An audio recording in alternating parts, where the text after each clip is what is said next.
kami diminta oleh Kasubag Kepegawaian Dinas Pendidikan Kabupaten Karo untuk menjelaskan tentang peta jabatan yang ada di TK, SD, SMP negeri yang ada di Kabupaten Karo.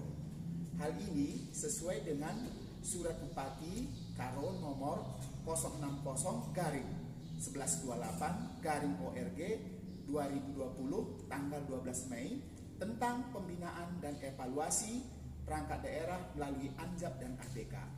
Untuk itu, kita semua diminta segera merampungkan peta jabatan yang ada di unit kerja kita masing-masing.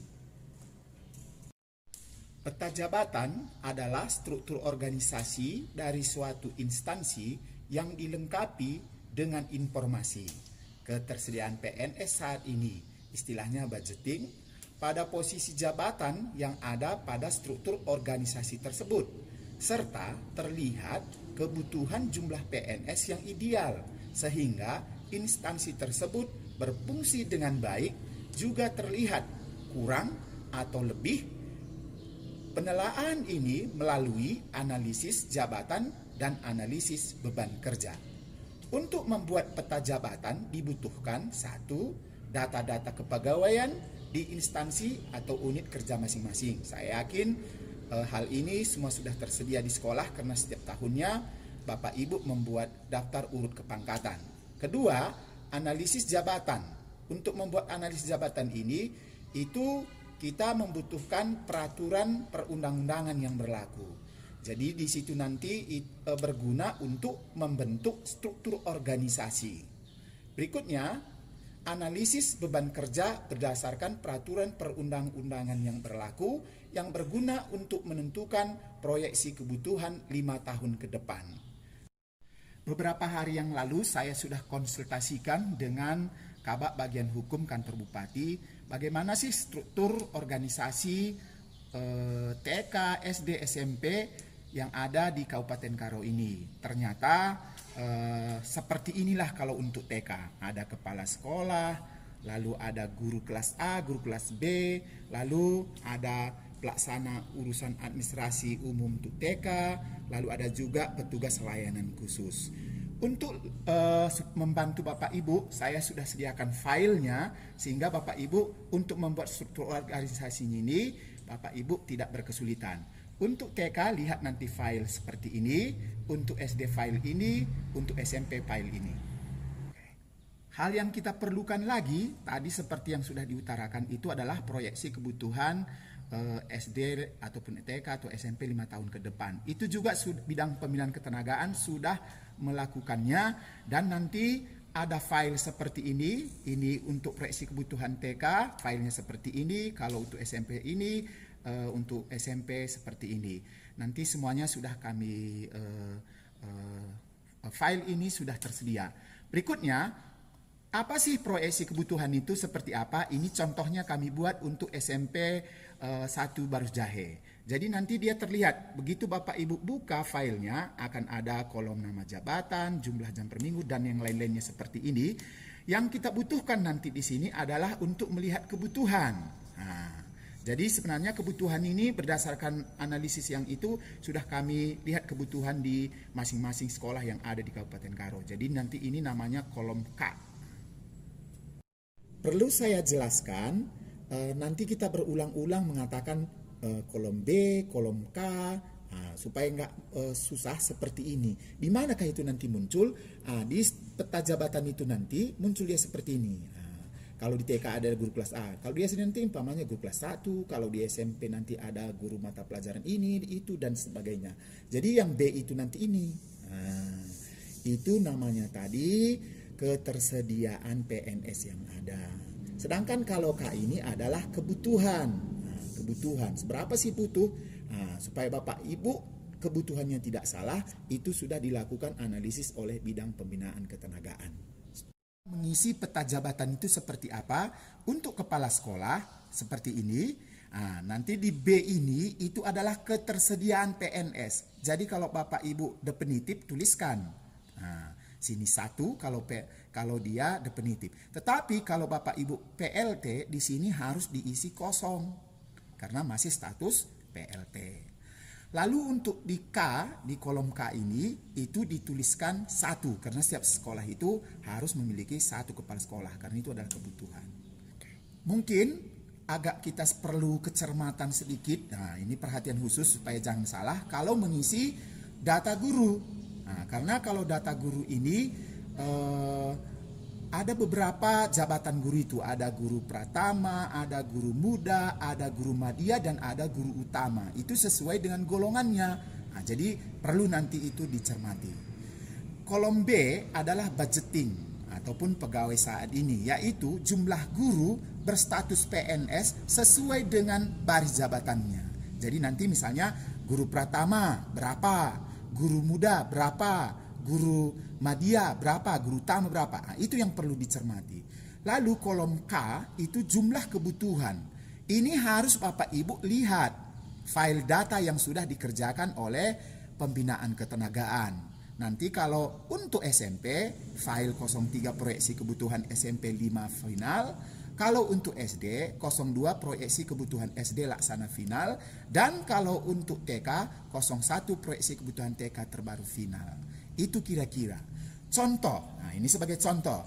Guru IPA berstatus PNS di SMP Negeri 35 sebagai berikut. Nah, 2 orang golongan 4A, 1 orang golongan 3C, 1 orang golongan 3B, 1 orang golongan 3A.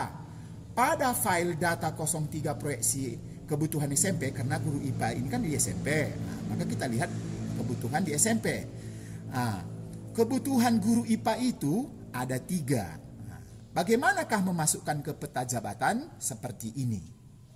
Masukkan data. Nah, berdasarkan golongan guru, ternyata guru pertama tadi 2 orang.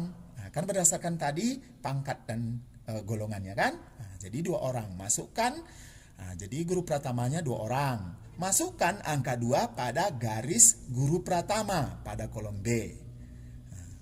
Berdasarkan golongan guru, tadi kan golongan, kan ada tadi golongannya contohnya, ternyata guru muda itu 1 orang. Masukkan 1 pada baris guru muda pada kolom B. Berikutnya, berdasarkan golongan guru, ternyata guru madya 2 orang. Masukkan 2 pada garis madya pada guru madya pada kolom B. Pada file data 03 proyeksi kebutuhan SMP final, SMP 5 final, kebutuhannya tadi berapa? 3. Jadi 3 ini kemana kita masukkan? Nah, itu yang perlu dicermati. Nah, berikutnya, pendistribusiannya dilakukan dengan cara berikut. Pada garis guru madya, isi 2. Nah, ini dia. Nah, jadi tadi kan kolom B ini tadi kan di sini. Ini guru pertamanya 2, guru mudanya 1, guru madyanya 1. Kenapa ini? Berdasarkan golongannya. Sekarang mengisi kolom K ini tadi seperti ini. Nah, pada baris guru madya 2. Nah, kenapa kita bikin 2? Karena di sini kan dia tadi tersedia 2. Nah, jadi 2 kita buat di sini. Lalu kan 1 lagi kita masukkan di sini. Itulah kebutuhan. Karena yang 3 itu didistribusikan. Nah, gitu kira-kira.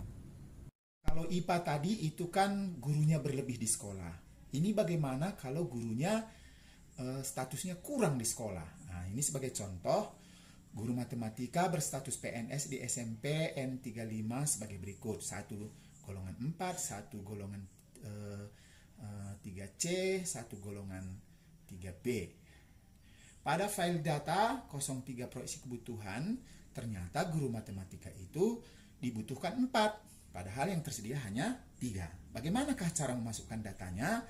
1, kita lihat sini, kalau berdasarkan golongannya, guru pratamanya 1 orang, maka nanti pada baris guru pratama pada kolom B tuliskan 1.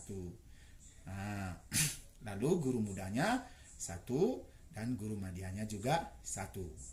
Pada file data 03 proyeksi kebutuhan SMP 5 final, kebutuhan guru matematikanya 4. Pendistribusiannya dilakukan dengan cara berikut. Pada baris guru madya isi 1 pada kolom K, pada guru muda isi 1 pada kolom K, pada guru muda isi 2 pada kolom K. Pada baris guru utama dikosongkan karena untuk penambahan guru melalui seleksi CPNS yang golongan 3A, seleksi CPNS itu kan golongannya 3A. tidak ada seleksi CPNS golongan 4D. Makanya pada kolom guru pratama lah ditambahkan yang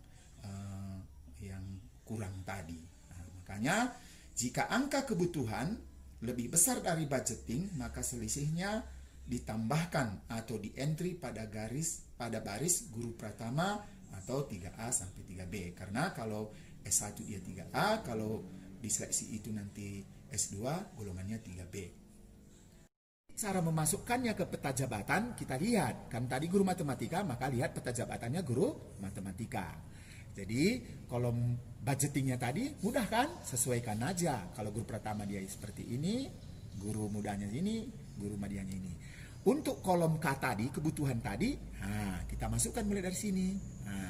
Karena di sini satu, kebutuhannya satu, ini juga kebutuhannya satu.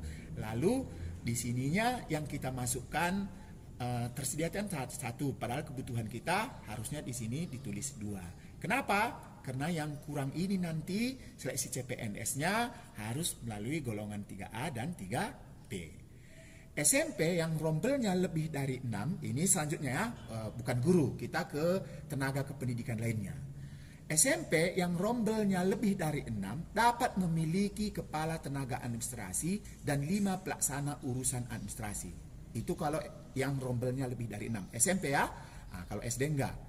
SMP yang rombelnya hanya 6 atau kurang hanya memiliki pelaksana urusan administrasi umum. Jadi nanti melihat peta jabatannya Bapak Ibu SMP, lihat kalau yang 6 rombel atau kurang, lihat nanti file peta jabatan yang 6 rombel atau kurang. Kalau yang rombelnya lebih dari 6, lihat nanti file itu. Kepala sekolah dan guru sudah saya jelaskan. Sekarang untuk tenaga kependidikan lainnya. Misalnya ini yang perlu perhatian khusus juga itu adalah mengisi tentang tenaga administrasi.